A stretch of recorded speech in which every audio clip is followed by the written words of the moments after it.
अस्सलाम वालेकुम। Haider voice channel में आप सबको खुश आमदीद। गुजारिश है कि हमारे चैनल को सब्सक्राइब ज़रूर कीजिए और साथ ही साथ बेल आइकॉन के बटन को दबा दीजिए ताकि हमारी नेक्स्ट वीडियो का नोटिफिकेशन आपको मिल सके। सुबह के कोई 8 बजे थे। सड़क पर इक्का दुक्का गाड़ियां रवां दवां थीं। मैं किस्मत का मारा एक होटल में बैठा था जिसे हिंदुस्तान के लोग ढाबा और हमारे यहाँ ढाबा और छप्पर होटल कहते हैं। कराची में इस किस्म के होटल मौजूद हैं। ये एक चाय का होटल था। बहुत से लोग यहाँ आते और चाय पी के चले जाते, पर मेरी यहाँ आने की और एक कप चाय पीने की आदत सी बन गई थी। इसका फ़ायदा ये भी था कि यहाँ अखबार डेली आता था और मैं इसमें अपनी किस्मत तलाश करता था। मैं किस्मत से मुतल्लिक कहानियाँ और कॉलम भी पढ़ता था और नौकरियों के इश्तिहारात भी। पिछले कितने सालों से ये मेरा मामूल बन चुका था। डिग्रियाँ तो बहुत थी मगर दिल करता था कि उनको आग लगा दूँ। उनकी अब मेरे सामने कोई अहमियत नहीं रही थी, मगर मजबूरी थी। इंसान जब तक मर नहीं जाता उसकी उम्मीद ख़त्म नहीं होती। शायद मेरे साथ भी कुछ ऐसा ही चक्कर था। सामने सड़क पर चलते हुए राहगीर और उनके मुख्तलिफ बुझे और रोशन रोशन चेहरे अलग अलग दास्तानें सुनाते। मुझे ऐसा लगता जैसे ये मुझसे कुछ कहना चाहते हैं, मगर शायद ये मेरा वहम था, क्योंकि ये मेरे नज़दीक आते मगर फिर कुछ कहने के बजाय पास से गुजर जाते। मेरे दिल में अजीब अजीब ख्याल आते थे। वो शायद इसलिए कि मैंने ज़माने के नशेबो फराज देख रखे थे। सुना था कि इंसान अपनी किस्मत खुद बनाता है, लेकिन मुझे इस कहावत पर शायद यकीन नहीं। हो भी कैसे? मैंने अपने नसीब चमकाने के लिए क्या क्या जतन नहीं किए। किस्मत इंसान के हाथों में हो नहीं सकती, ये तो बनाने वाले के हाथ में है। इंसान के बस में कुछ नहीं है, वो कुछ नहीं कर सकता, वो बिल्कुल बेबस है। लेकिन जब मैं ये जुमला पढ़ता हूँ कि आदमी अपनी किस्मत खुद बनाता है, तो उसे चाहिए कि मेहनत करे, तो मेरा सर फटने लगता है। जी करता है उस शख्स को गोली मार दूं जिसने ये अल्फाज लिखे, जिसने इंसान को मेहनत की तरफ गामजन करने की पूरी कोशिश की। गो के मेहनत करना जुर्म नहीं, लेकिन फिर ये बात वाज़े नहीं कि कुछ लोग जो मेहनत भी करते हैं लेकिन उसके बावजूद भी उन्हें कुछ नहीं मिलता। ऐसा क्यों है? इस बात के लिए कौन जिम्मेदार है? मैंने कुछ ऐसे लोगों को देखा है जिनकी कुछ अहलियत नहीं होती और वो ऐसे ऊंचे ऊंचे ओहदों पर जा बैठते हैं कि बताते हुए शर्म आती है। ऐसे लोग जो एक हरफ भी नहीं पढ़े होते, यहाँ तक कि अपना नाम भी नहीं लिख सकते और सरकारी इदारों से काफ़ी भारी मिकदार में तनख्वाहें लेते हैं।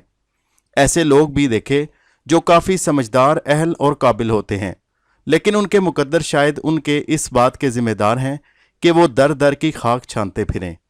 कुछ लोग ऐसे भी हैं जिन पर किस्मत थोड़ी देर के लिए मेहरबान होती है और कुछ हमेशा के लिए। कुछ कहते हैं कि खुदा छप्पर फाड़ कर देता है और कुछ कहते हैं कि देता है और फिर छीन लेता है। कुछ लोग इसे मुकद्दर, किस्मत, तकदीर और इस जैसे नामों से पुकारते हैं कि ये इनका खेल है। लेकिन ऐसे लोगों को आखिर किस बात की सज़ा मिलती है? मुझे आज तक इस बात की कोई भी समझ नहीं आई। कुछ अरसा पहले एक फ़कीर से सामना हुआ। उसने कहा, मैं जो ये भीख मांग रहा हूँ ये मेरी किस्मत है और तू बाबू वाले लिबास में तलाश कर रहा है, ये तेरी किस्मत है। मेरे पैरों में जूतियाँ भी नहीं, ये मेरी किस्मत है, और तेरे पैरों में ये फटी हुई जूतियाँ हैं, तो ये तेरी किस्मत है। इस दुनिया में सब अपनी किस्मत लेकर आते हैं और चले जाते हैं। एक और साहब थे, काफ़ी समझदार और बीए पास, कभी अखबार में काम करते थे। उन्होंने एक दिन कुछ यूँ कहा, अगर हम इब्राहिम लिंकन की पिछली ज़िंदगी का मुतालिया करें तो वो एक लकड़हारे का बेटा था, मगर देखो वो अमेरिका का सदर बन गया। क्या उसकी किस्मत ने सदर बनाया? उसकी मेहनत ने। इसलिए यकीन रखो कि इंसान की किस्मत उसके अपने हाथ में है। वो मेहनत करके उसे तब्दील कर सकता है, बुरे से अच्छे की तरफ और अच्छाई से बुराई की तरफ, सुस्ती और काहली की तरफ। कुछ अजीब हलचल सी थी। क्या ये पीर, फ़कीर, जादूगर हमारी किस्मत बदल सकते हैं? क्या दुनिया में कोई ऐसी ज़ात मौजूद है जो मेरी किस्मत बदल दे? कुछ लोगों ने तो यह भी मशवरा दिया कि मियाँ शादी कर लो तो आपकी किस्मत बदल जाएगी। जब हर एक इंसान की किस्मत अलग है तो ऐसा क्यों कहा जाता है? क्या एक इंसान दूसरे की किस्मत बदल सकता है? इसमें इतनी ताकत है? मुझे ये बात कभी समझ नहीं आई और शायद कभी आएगी भी नहीं। कब चाय ख़त्म हो गई और कब मैं यहाँ पहुँचा कुछ खबर नहीं। उस वक़्त मुझे सिर्फ घंटी का इंतज़ार था कि ये कब बजती है। ये थी तो आम एक घंटी, लेकिन इसे आप मेरी किस्मत की घंटी भी कह सकते हैं। जिसका मुझे पिछले 5 घंटों से इंतज़ार था। आखिर ये बच गई। उस सेक्रेटरी ने मुझे मुस्कुराकर देखा और आंखों से एक क़यामत खेज़ अंदाज में दरवाजे की जानिब इशारा किया, जिसका मतलब था कि मैं इंटरव्यू के लिए अंदर जा सकता हूँ। मैं उठा और जब उस क़यामत के करीब पहुंचा तो उसे गला खनकार कर शुक्रिया कहा, जिसका उसने अंग्रेज़ी में जवाब दिया, यू वेलकम सर। मैं अंदर दाखिल हुआ और पूछे बगैर ही एक नशिस्त पर बैठ गया। सामने वाली बैठी लड़की, नहीं मैं उन्हें खातून कहूँगा क्योंकि ये लड़की की उम्र से निकल चुकी थी, जिन्हें हम लड़की कह सकते हैं। उनके बाल स्याह और शक्ल वाजबी सी थी, रंग सांवला और उसके हाथ में पुराने ज़माने के कंगन जाहिर कर रहे थे कि ये खातून क्लासिकल दौर की हैं। मिस्टर आपका मुकम्मल नाम? उसने मेरे बैठते ही सवाल किया। जी, आपके पास जो मेरी फ़ाइल पड़ी है जिस पर मैंने डाक खर्च समेत पूरे 200 रुपये खर्च किए, उसमें मेरा नाम और मेरे मुतल्लिक तमाम मालूमात दर्ज हैं।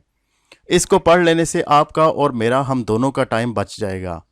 मैंने उसे बोलने का मौका नहीं दिया और गला साफ करके कहा, लेकिन बदकिस्मती से आप लोग हमारी फ़ाइलें भी मांग लेते हैं। कोई फ़ाइल अधूरी हो आप लोग कबूल भी नहीं करते, लेकिन खुद इतनी जहमत नहीं करते कि उसे उम्मीदवार के आने से पहले पढ़ लें।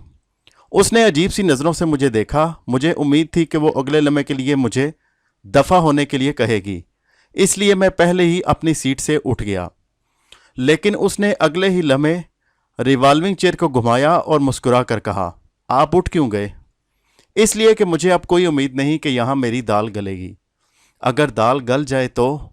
उसने एक बार फिर मुस्कुरा कर कहा। मैं अजीब सी कैफियत से दो चार था। लगता है आप बहुत इंटरव्यू दे चुके हैं। उसने मुझे फिर बैठने का इशारा किया। जी कुछ ऐसा ही है, मैंने जवाब दिया। जनाब, आपका इल्ज़ाम बिल्कुल दुरुस्त है कि हम लोग आपकी फ़ाइल बिल्कुल नहीं पढ़ते और सवाल करने शुरू हो जाते हैं, लेकिन अगर आज मैं इस बात का अजाला करूं तो आपको अपना इल्ज़ाम वापस लेना पड़ेगा। हैरत से मेरे मुंह से सिर्फ जी ही निकल सका। मतलब ये कि आपकी नौकरी पक्की और अपना इल्ज़ाम वापस ले लें। उसने मुझे देखा। अजीब सी नज़र थी, जैसे जिगर के पार होती महसूस हो रही हो। मेरे चेहरे पर अजीब सी रौनक आ गई।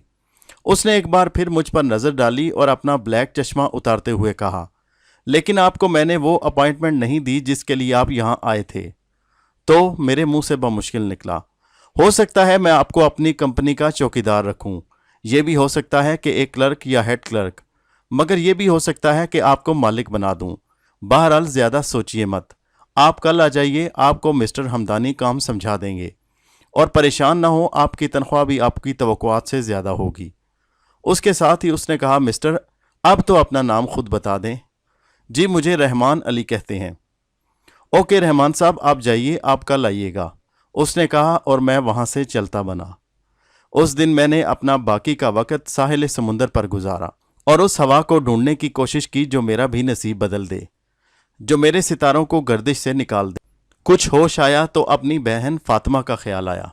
जल्दी से बाजार की जानिब रुख किया और एक सुर्ख रंग की चादर खरीदी और साथ ही एक मिठाई का डिब्बा और शाम में घर पहुंचा। फातिमा बहुत खुश थी क्योंकि उसे अपनी पढ़ाई मुकम्मल होती नजर आ रही थी। मिस्टर हमदानी एक उधेड़ उम्र आदमी थे और उन्होंने मुझे बहुत जल्द काम समझा दिया। मेरा काम इतना मुश्किल नहीं था। मुझे उनके खातून के सामने मैनेजर मुकर्रर किया गया था। मेरा काम उनकी मीटिंग उनके दूसरे दफ्तर के काम से मुतल्लिक था, बिल्कुल इस तरह जैसे एक पर्सनल असिस्टेंट का काम होता है। उनका नाम पूछने पर हमदानी साहब ने कहा, उन्हें नहीं मालूम क्योंकि उन्हें भी एक ही महीना हुआ है और वो सिर्फ उन्हें मैडम कहते हैं। सुना है कि मैडम का बैरून मुल्क भी कारोबार है और यहाँ तो ये सब उनका ऑफिस है। तकरीबन 11 बजे एक काली करोला रुकी और मैडम बाहर आई। एक मुलाजिम उनका लैपटॉप वाला बैग लेकर ऑफिस की सीढ़ियाँ चढ़ने लगा। कुछ देर में मैं उनके ऑफिस में था। रहमान साहब, उम्मीद है कि आपको काम समझ आ गया होगा। आप मेरे मैनेजर हैं और कंपनी की काफ़ी जिम्मेदारी आपके कंधों पर है। आप परेशान नहीं हो, आपको जहां भी समझ ना आए मुझे बताइएगा, हम इसे मिलकर हल कर लेंगे। मैडम ने मुस्कुराकर अपनायत से कहा, मैडम मैं तो कंप्यूटर ऑपरेटर की पोस्ट के लिए अप्लाई किया था, मगर आपने इतनी बड़ी जिम्मेदारी, मुझे समझ नहीं आ रही कि मैं इसे निभा सकूंगा या नहीं। मैंने सर्द लहजे में कहा, क्यों नहीं निभा सकते? उसने कहा और फिर खुद ही बोली, मैंने कहा ना कि जहां भी आपको कोई प्रॉब्लम पेश आए तो आप मुझे बताना, मैं यहाँ किस लिए हूँ। और एक और बात भी, मैनेजरी में आपको कंप्यूटर पर काम करने का पूरा मौका मिलेगा, परेशान मत हो। और फिर वो खिलखिलाकर हंस पड़ी और फिर ये सिलसिला चल पड़ा, बिल्कुल ऐसे जैसे फिल्मों और कहानियों में होता है। वो दिन ब दिन मेरे करीब आने लगी, अपनी हर बात मुझे बताना ज़रूरी समझने लगी और मेरी हर बात को ज़बरदस्ती पूछना, मेरे बगैर खाना खाना उसने छोड़ दिया। कई दफ़ा जब मैं दफ्तर में काम करता तो मुझे ज़बरदस्ती काम से छुट्टी का कहती। वो मुझ पर अपना हक जताने लगी, लेकिन मैंने कभी उसका जवाब ऐसे नहीं दिया जैसे वो चाहती थी। कंपनी के दूसरे मुलाजमीन मेरी इज्जत करने लगे और मुझसे अपने मसाइल शेयर करते। मेरी ज़िंदगी बिल्कुल तब्दील हो गई थी। कभी कभी तो मैं अपने आप को बहुत खुशकिस्मत तस्वर करने लगता। कहाँ वो पुरानी कच्ची गलियाँ और कहाँ एक वीआईपी बंगला और ये इतना हसीन दफ्तर। ये सब किस्मत का खेल था और मेरी किस्मत तब्दील करने में सोनिया मैडम का बहुत बड़ा हाथ था। उसी की वजह से तो आज मैं सब कुछ था। खैर, मैंने सारा काम समझ लिया था।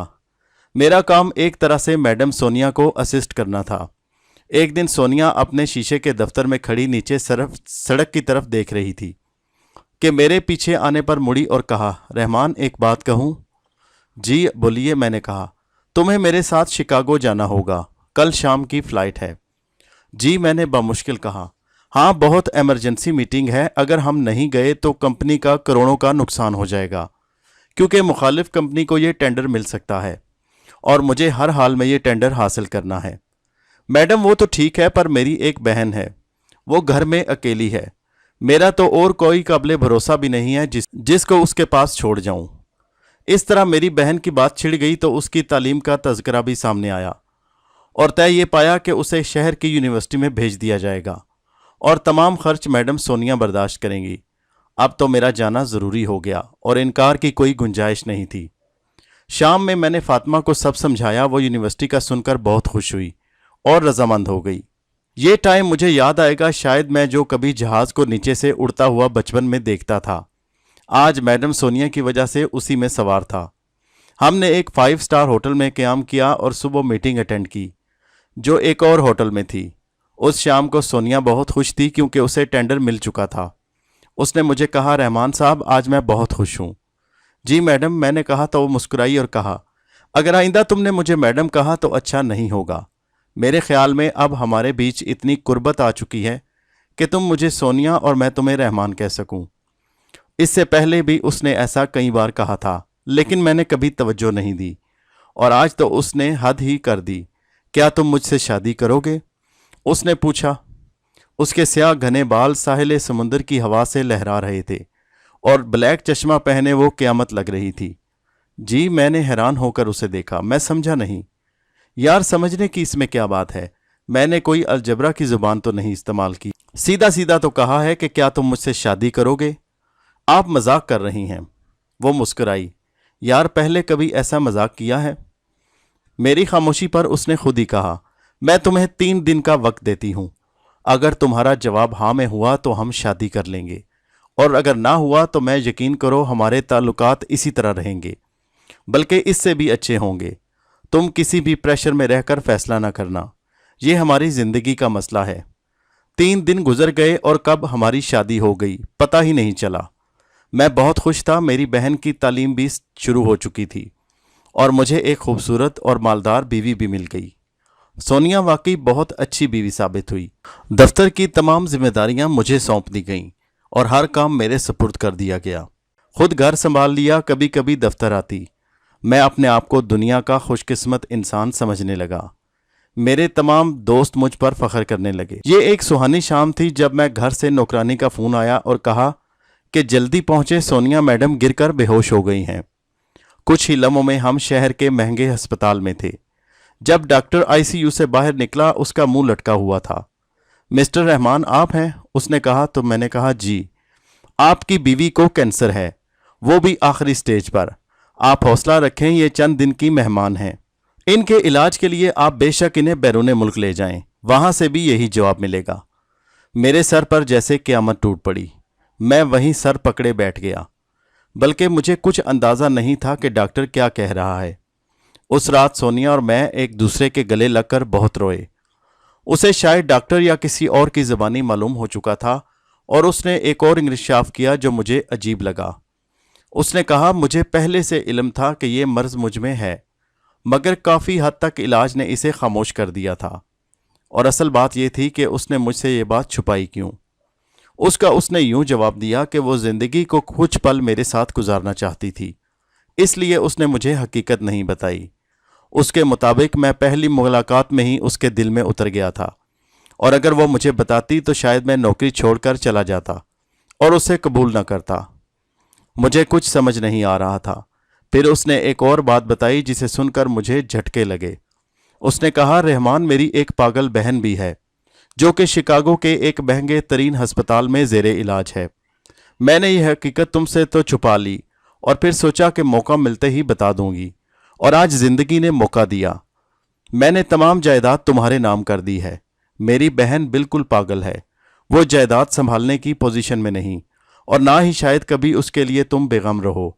उसके लिए मैंने सिर्फ शिकागो के कुछ शेयर्स छोड़ रखे हैं, इसलिए तुम उससे मुताल्लिक कोई फिक्र ना करना, और हो सके तो मुझे माफ़ कर देना। मैंने तुम्हारे साथ बहुत ज़्यादती की। मैं उसके गले लगकर खूब रोया। मुझे कुछ समझ नहीं आ रहा था कि ये मेरे साथ क्या हुआ। मेरी किस्मत मुझे किस तरफ ले जा रही थी। मेरी ज़िंदगी की कश्ती हिचकोले खा रही थी। न जाने उसने डूबना था या इसी तरह हिचकोले खाते मंजिल तक जाना था।